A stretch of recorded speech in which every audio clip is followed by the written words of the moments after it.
ഈ റോഡപകടങ്ങളൊന്നും പണ്ടുണ്ടാകുന്നില്ലായിരുന്നു. ഇപ്പോഴാണ് ഇതൊക്കെ വലിയ വാർത്തകളാകുന്നത്. എന്തുകൊണ്ട് നിങ്ങൾ ചിന്തിച്ചിട്ടുണ്ട്? സംസ്ഥാന സർക്കാരിന് ആൾക്കാരെ പിഴയിടുവാൻ വേണ്ടി ഈ വാർത്തകൾ പർവ്വതീകരിക്കുന്നതെന്ന് നിങ്ങൾ ചിന്തിച്ചിട്ടുണ്ടോ? നിങ്ങൾ മണ്ടന്മാരാകുകയാണോ? ഹായ് ഫ്രണ്ട്സ്, അപ്പോൾ നമ്മൾ സംസാരിക്കാൻ പോകുന്നത് ഇപ്പോൾ കുറച്ച് ദിവസമായിട്ട് നമ്മളെ വാർത്താ ചാനലുകളിലെല്ലാം ന്യൂസ് വരുന്നത് എന്താണെന്ന് വെച്ചാൽ അപകട വാർത്തകളാണ്. റോഡപകടത്തിൽ 2 പേര് മരിച്ചു, നവദമ്പതികൾ റോഡപകടത്തിൽ മരിച്ചു, വിദ്യാർത്ഥികൾ 4 പേര് റോഡപകടത്തിൽ മരിച്ചു. ഇതൊക്കെ ഇതിനു മുമ്പ് സംഭവിക്കുന്ന വാർത്തകളല്ലായിരുന്നോ? ഇതൊന്നും ഇപ്പോൾ തുടങ്ങിയ ആക്സിഡൻ്റ് ആണോ?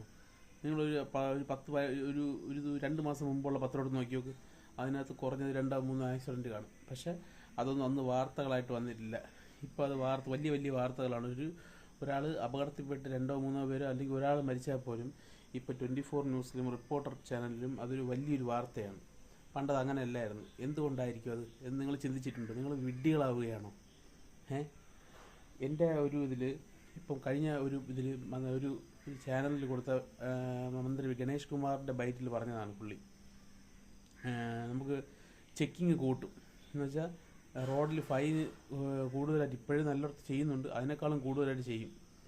അപ്പം ഇവർക്ക് ഈ ആക്സിഡൻറ്റിനെ വാർത്തയാക്കുന്നത് എന്തിനാണെന്ന് വെച്ചാൽ ഇവർക്കിതൊരു വരുമാന മാർഗം എന്ന് വെച്ചാൽ നമുക്കിപ്പോൾ സർക്കാർ ഭയങ്കര പെൻഷൻ കൊടുക്കാൻ പൈസയില്ല, അങ്ങനെ ദൈനംദിന കാര്യങ്ങളിൽ ബുദ്ധിമുട്ടി ജീവിക്കുന്ന സർക്കാരിന് ഈ ഒരു ഇതിനെ മുതലാക്കണം. ഈ ഒരു ആക്സിഡൻറ്റുകൾ ഉണ്ടാകുന്നു, എന്തായാലും റോഡ് ആക്സിഡൻറ്റുകൾ ഉണ്ടാകുന്നുണ്ട്. അപ്പോൾ അതിനെ മുതലാക്കുക, അതിനെ വാർത്താ മാധ്യമങ്ങളിൽ കൂടെ പ്രൊമോഷൻ ചെയ്യുക.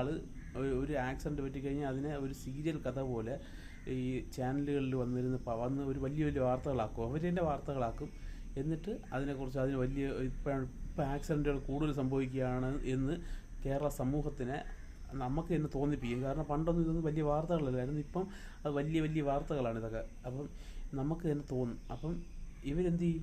ഫൈന് കൂട്ടും എന്ന് വെച്ചാൽ ഫൈൻ അടിക്കുന്നത് കൂട്ടും. അപ്പം ആൾക്കാർ കുറ്റം പറയില്ല. കാരണം ഇത്രയും ആക്സിഡൻറ്റ് പറ്റിയിട്ടാണല്ലോ ഇവർ ഇത്രയും ഫൈൻ ഇടുന്നതും ഇത്രയും ചെക്കിങ് കൂട്ടുന്നതെന്ന് നമ്മൾ വിചാരിക്കും. എന്നിട്ട് അതിൻ്റെ ഇടയിൽ കൂടെ തന്നെ ഗണേഷ് കുമാർ സാർ പറയുന്നത് എന്താണെന്ന് വെച്ചാൽ 300 കോടി രൂപ ഫൈനിൻ്റെ ഇനത്തിൽ വന്ന് കിടപ്പുണ്ട്. പക്ഷേ അത് ഒരാൾ കേസ് കൊടുത്തതിൻ്റെ അത് സംസ്ഥാന സർക്കാരിന് കിട്ടുന്നില്ല. അത് ഇതാണ്? ഇത്രയും സാമ്പത്തിക ബുദ്ധിമുട്ട് അനുഭവിക്കുന്ന കേരള സർക്കാരിന് അത് അനുവദിച്ചു കൊടുത്താൽ അതൊരു വലിയ സഹായമാവൂലേ എന്നാണ് കെ വി ഗണേഷ് കുമാർ പറയുന്നത്. അപ്പോൾ അതിൽ നിന്ന് മനസ്സിലാക്കാൻ പറ്റുന്നത് എന്താണെന്ന് വെച്ചാൽ അവർക്ക് വരുമാന മാർഗ്ഗമാണിത്. അല്ലാതെ ആൾക്കാർ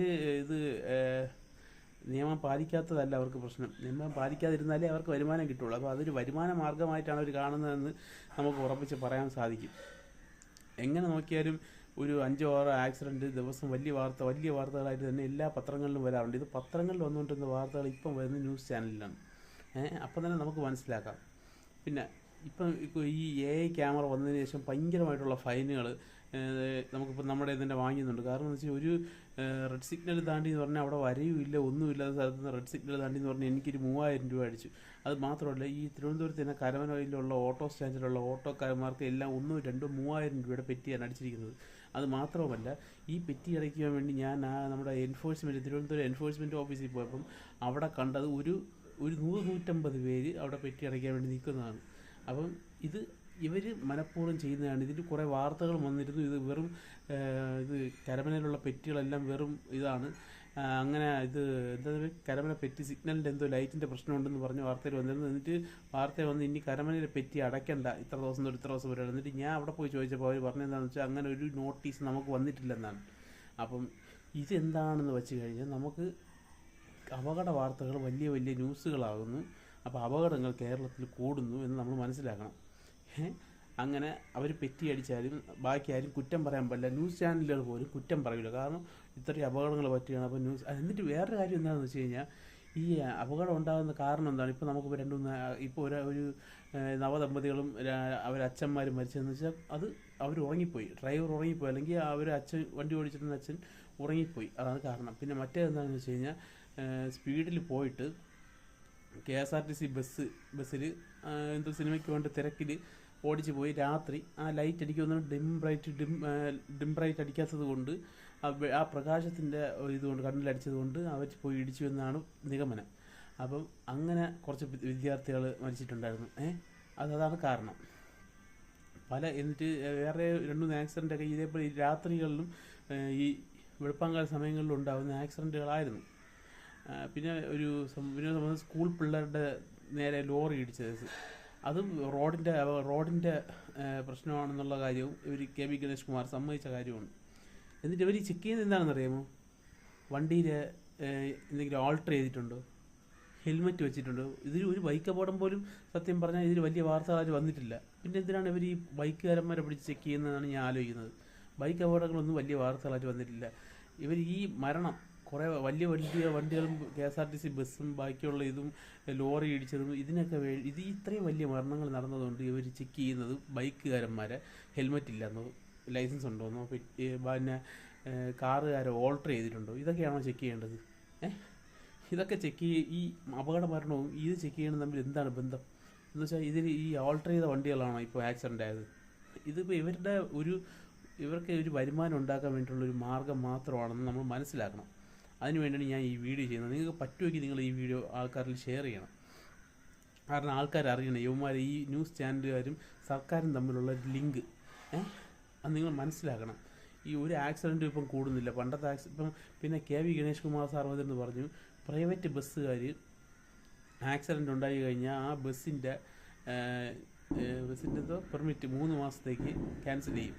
എന്നാൽ അവർ KSRTC ബസ്സിൻ്റെ കാര്യം, KSRTC ബസ് ഇപ്പം ആക്സിഡൻറ്റ് കുറവാണ്, 8-10 മരണം ഇപ്പം മാസത്തിലത് സംഭവിക്കുന്നുള്ളൂ എന്ന് കെ.വി. ഗണേഷ് കുമാർ സാർ പറഞ്ഞു. അപ്പോൾ ആ 10 വണ്ടികളും ഇവർ കട്ടപ്പുറത്ത് കയറ്റി ഇടുമോ എന്നാണ് എനിക്ക് ചോദിക്കാനുള്ളത്. ഞാൻ ഇപ്പോൾ ഇന്നലെ ഇത് മറ്റേ എന്താണ് പേര്, മറുനാടൻ മലയാളി ഇതൊരു വാർത്ത ഇട്ടിരുന്നു. ഞാൻ പക്ഷേ മെനങ്ങാന്ന് ഈ വാർത്ത ഒരു ഷോർട്സ് ആയിട്ട് ഇട്ടിട്ടുണ്ടായിരുന്നു. അപ്പം അവർക്ക് KSRTC ആളെ കൊന്നാലും ഇൻഷുറൻസ് പോലും കിട്ടാത്ത ആ വണ്ടി എത്ര ആളിനെ കൊന്നാലും അവരെ വണ്ടി ഓടും. പക്ഷേ ഒരു പാവപ്പെട്ടവൻ 2 വണ്ടി എടുത്തിട്ട് ഒരു ഡ്രൈവറിൻ്റെ പിഴവ് കൊണ്ടോ അല്ലെങ്കിൽ ആക്സിഡൻ്റ് ആയി കഴിഞ്ഞ് കഴിഞ്ഞാൽ അവൻ്റെ വണ്ടി കട്ടപ്പുറത്ത് 3 മാസം കയറ്റണം. അഥവാ ആരെങ്കിലും ഒരാൾ മരിച്ചു കഴിഞ്ഞ് കഴിഞ്ഞാൽ ഉടനെ ഇത് ഫുള്ളായിട്ട് ക്യാൻസൽ ചെയ്ത് ഇത് പെർമനൻ്റ് ആയിട്ട് അതിൻ്റെ പെർമിറ്റ് ക്യാൻസൽ ചെയ്യും. എന്തൊക്കെയാണ് നിയമങ്ങൾ? അമ്മാവൻ അടുപ്പിലും ആവാം, പക്ഷേ ബാക്കിയുള്ളവർക്കാണ് ഈ പ്രൈവറ്റായിട്ട് ഒരാൾ 2 വണ്ടി എടുത്തിട്ട് കഴിഞ്ഞാൽ അവനാണ് ഇത്രയും പ്രശ്നങ്ങൾ. ഈ കേരളം എങ്ങോട്ടാണ് പോകുന്നതെന്ന് മനസ്സിലാവുന്നില്ല. നിങ്ങൾക്കിപ്പോൾ ചിന്തിച്ച് നോക്കിയാൽ നിങ്ങളും ചിലപ്പം നിങ്ങളുടെ മനസ്സിൽ ഇൻജക്റ്റ് ആയിരിക്കുന്നത്, അയ്യോ എന്തൊക്കെ അപകടങ്ങൾ ഇതൊക്കെ എല്ലാ ദിവസവും ഉണ്ടാകുന്ന അപകടങ്ങളാണെന്ന് നമ്മൾ ചിന്തിച്ചിട്ടുണ്ടോ? നിങ്ങളൊരു 10, 25, 30 ദിവസത്തിന് മുമ്പുള്ള പത്രം എടുത്ത് നോക്കുക. അതിനകത്ത് എന്തായാലും ഒരു 2-3 ആക്സിഡൻറ്റ്, വലിയ ആക്സിഡൻറ്റുകൾ കാണും. പക്ഷേ അതൊന്നും വലിയ വാർത്തകളായിട്ട് വന്നിട്ടില്ല. ഇപ്പോൾ അത് വാർത്തകളായിട്ട് വരുന്നത് എന്താണെന്ന് നിങ്ങളൊന്ന് ചിന്തിച്ച് നോക്കുക. നിങ്ങൾ മനസ്സിൽ ചിന്തിച്ച് നോക്കിയാൽ നിങ്ങൾക്ക് തന്നെ മനസ്സിലാവുന്നുള്ള കാര്യമാണ്. ഇവർക്ക് ഫൈന് പിരിക്കണം. അതാണ് ഇവൻ്റെയൊക്കെ ലക്ഷ്യം എന്ന് പറഞ്ഞാൽ തന്നെ ആൾക്കാരെ കുത്തിപ്പിഴിഞ്ഞ് പൈസ വാങ്ങിക്കുക. 500-100 ഒന്നും അല്ല പണ്ടത്തെ പോലെ. അപ്പോൾ 3000-ഉം 5000-ഉം 10,000-ങ്ങളാണ് ഇവരുടെ പെറ്റി. വലിയ വണ്ടികൾ ആക്സിഡൻ്റ് ആവുന്നതിന് ബൈക്കുകാരന്മാരെ ചെക്ക് ചെയ്യില്ലാണ് ഇവരൊക്കെ. നിങ്ങളിപ്പം വാർത്തകളിലൊക്കെ കണ്ടു 24-ലൊക്കെ റോഡിൻ്റെ കുറുകെ ഹെൽമെറ്റ് വയ്ക്കാതെ പോകരുത്. ഹെൽമെറ്റ് വയ്ക്കാതെ ഏത് അപകടം ഇപ്പോൾ ഉണ്ടായത്? വലിയ ലോറിയും ബസ്സും കാറും തമ്മിൽ കൂട്ടിയിടിച്ചുള്ള മരണങ്ങളാണ് ഇപ്പോൾ എല്ലാ വാർത്തകളിലും വന്നിട്ടുള്ളത്. പക്ഷേ ഇവർ ചെക്ക് ചെയ്യുന്നത് ബൈക്കിനെയാണ്. പിന്നെ കാറിൽ ചെക്ക് ചെയ്യുന്നത് എന്താണെന്ന് വെച്ചാൽ ഓൾട്രേഷൻ ഉണ്ടോ? അത് ഓൾട്രേഷൻ ചെയ്ത കാറാണ് ഇപ്പോൾ അതിൽ ആക്സിഡൻ്റ് ആയത്. അവനെ ഈ നമ്മുടെ മന്ത്രി കെ.വി. ഗണേഷ് കുമാർ സാർ വന്നു കഴിഞ്ഞാൽ എന്തോ മറ്റേ മല മറിക്കുമെന്നാണ് ഞാൻ വിചാരിച്ചത്. ഇതേപോലുള്ളൊരു മന്ത്രിയെ സത്യം പറഞ്ഞാൽ ആൻ്റണി രാജു ഇതിനേക്കാൾ ഭേദമായിരുന്നു എന്നാണ് പുള്ളിയുടെ ഈ സംസാരങ്ങളിൽ നിന്ന്. ഇപ്പം പുള്ളിക്ക് എനിക്ക് തോന്നുന്നത് എന്താണെന്ന് വെച്ചാൽ കെ.ബി. ഗണേഷ് കുമാർ സാറിന് ടാർഗറ്റ് കൊടുത്തിട്ടുണ്ടോ എന്നൊരു സംശയം. കാരണം ഇത്ര കോടി രൂപ പിരിച്ചു കൊടുക്കണമെന്നുള്ളത് എനിക്കതിനൊരു സംശയമുണ്ട്. കാരണം എന്ന് വെച്ചാൽ പുള്ളിയുടെ സംസാരത്തിൽ നിന്ന് മനസ്സിലായതാണ്.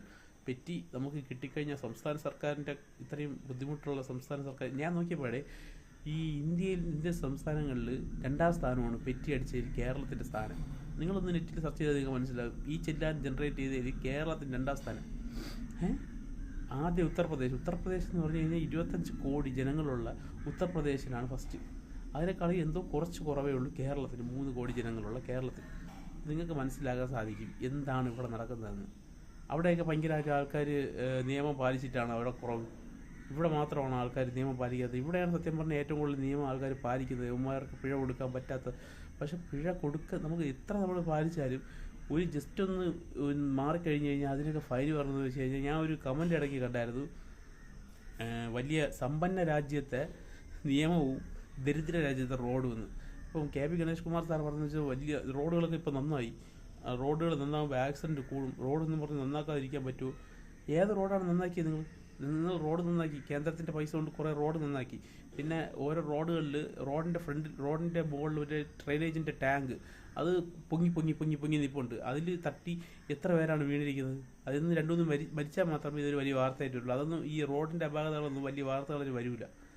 യവന്മാർക്ക് പൈസ പിരിക്കാൻ വേണ്ടി കുറേ വലിയ വലിയ അപകടങ്ങളെ ഇത് ഫോക്കസ് ചെയ്ത് അത് വലിയൊരു ഇതായിട്ട് കണ്ണീർ മഴ സീരിയൽ പോലെ ഇപ്പോൾ 24 റിപ്പോർട്ടറൊക്കെ അങ്ങനെയാണ് പൊയ്ക്കൊണ്ടിരിക്കുന്നത്. അവർക്ക് ഇപ്പോൾ റേറ്റിംഗ് കൂടണമെങ്കിൽ ഇതേപോലെ സീരിയൽ പരമ്പര ഉണ്ടാക്കണം.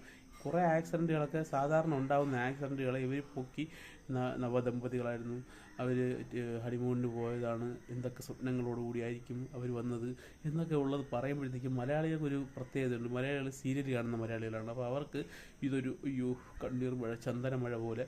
ചന്ദനമഴയല്ല ആൾക്കാർ കാണുന്ന റിപ്പോർട്ടർ ചാനലാണ്. റിപ്പോർട്ടർ ചാനലിന് ഒരു മരണ വാർത്ത കിട്ടിക്കഴിഞ്ഞാൽ നിങ്ങൾക്കിപ്പം ആരെങ്കിലും വയസ്സായി മരിച്ചാൽ പോലും റിപ്പോർട്ടർ ചാനലിലൊന്ന് പോയി പറഞ്ഞു കഴിഞ്ഞാൽ അവരൊരു വലിയൊരു സീരിയൽ പോലെ ആക്കി അവരുടെ പണ്ടത്തെ പൂർവ്വചരിത്രവും എൻ്റെ അമ്മ എന്നെ മറ്റേതാക്കിയിരുന്നു, എന്നെ ഡോക്ടറാക്കാൻ വേണ്ടിയായിരുന്നു എൻ്റെ അമ്മ പരിശ്രമിച്ചത്, ഞാൻ ഡോക്ടറായി, എന്നിട്ട് എൻ്റെ അമ്മ 80-ാം വയസ്സിൽ ഇതുപോലെ കിടന്നുറങ്ങുകയായിരുന്നു, അങ്ങനെ വെള്ളം ചോദിച്ചു, ഞാൻ എടുത്ത് കൊടുത്തു, തിരിച്ചു വന്ന് നോക്കിയപ്പോൾ എൻ്റെ അമ്മ.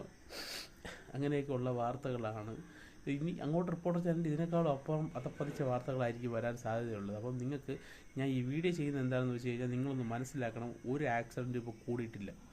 ആക്സിഡൻറ്റുകൾ കുറയുന്നു, പരമാവധി കുറഞ്ഞുകൊണ്ടിരിക്കുകയാണ്. അതിൻ്റെ ഇടയിൽ ഇപ്പം ഇവർക്ക് പൈസ കിട്ടുവാൻ വേണ്ടി ഇവരിപ്പോൾ പൈസ പിരിച്ചപ്പോൾ ഇതൊക്കെ ഒരു വലിയ വാർത്തകളായിട്ട് വരികയുണ്ടായി. ഇതുപോലെ കള്ളച്ചെല്ലാൻ അടിച്ചു കൊടുക്കുക, ഇതൊക്കെ വലിയ വാർത്തകളായിട്ട് ന്യൂസ് ചാനലുകളിലും ഈ പത്രങ്ങളിലും പത്രമാധ്യമങ്ങളിലും എല്ലാം വന്നിട്ടുണ്ടായിരുന്നു. ഇതിനെ എങ്ങനെയെങ്കിലും മാറ്റിമറിക്കുവാൻ വേണ്ടി അവർ ചെയ്യുന്ന ഇവർക്ക് എങ്ങനെയെങ്കിലും ഇനി ഈ വാർത്താ ചാനലുകളിലെ ഇവരെ സപ്പോർട്ട് ചെയ്യണം ഫൈൻ അടിക്കുന്നതിന്. അതിനുവേണ്ടി ചെയ്ത് കൂട്ടുന്ന കാര്യങ്ങളാണ് ഈ ആക്സിഡൻറ്റുകളെ വലിയ വലിയ വാർത്തകളാക്കുക. ഇപ്പോൾ നമുക്ക് കോവിഡ് സമയത്ത് സംസ്ഥാന സർക്കാരിൻ്റെ ഓരോ അരിയും കിറ്റും കേന്ദ്രത്തിൽ നിന്ന് കൊടുത്തതിന് ഇവർ കൊടുത്തതിനെ വലിയ വാർത്തകളാക്കി ഈ മാധ്യമങ്ങൾ തന്നെയാണ് അടുത്ത തുടർ ഭരണം നമ്മുടെ പിണറായി സർക്കാരിന് കൊടുത്തത്. അത് നമ്മളെ ഇഞ്ചക്ട് ചെയ്ത് നമ്മുടെ തലയിൽ ഇഞ്ചക്ട് ചെയ്ത് നമ്മളെ കൊണ്ട് വോട്ട് ചെയ്യിപ്പിക്കുകയായിരുന്നു. ഇത് നമ്മൾ പോലും അറിയുന്നില്ല എന്നാണ് ഏറ്റവും വലിയ സത്യം. ഇതൊക്കെ വലിയ വലിയ PR ആണ്. അത് നിങ്ങൾ മനസ്സിലാക്കണം. അപ്പോൾ അതിനു വേണ്ടിയാണ് ഞാൻ ഈ വീഡിയോ ചെയ്തത്. അപ്പോൾ നിങ്ങൾക്ക് ഒന്ന് ചിന്തിച്ച് കഴിഞ്ഞാൽ ഞാൻ ഇന്ന് ചെയ്ത ഈ വീഡിയോയിൽ എന്താണ് അർത്ഥം, നിങ്ങൾ ഈ വീഡിയോ പരമാവധി ഒന്ന് ഷെയർ ചെയ്താൽ നിങ്ങൾക്ക് ബാക്കിയുള്ളവർക്കും കൂടെ മനസ്സിലാവാനുള്ളൊരു ഇതുണ്ടാകും. അപ്പോൾ ശരി, അപ്പോൾ അടുത്ത വീഡിയോ കാണാം. ഓക്കെ, നന്ദി, നമസ്കാരം.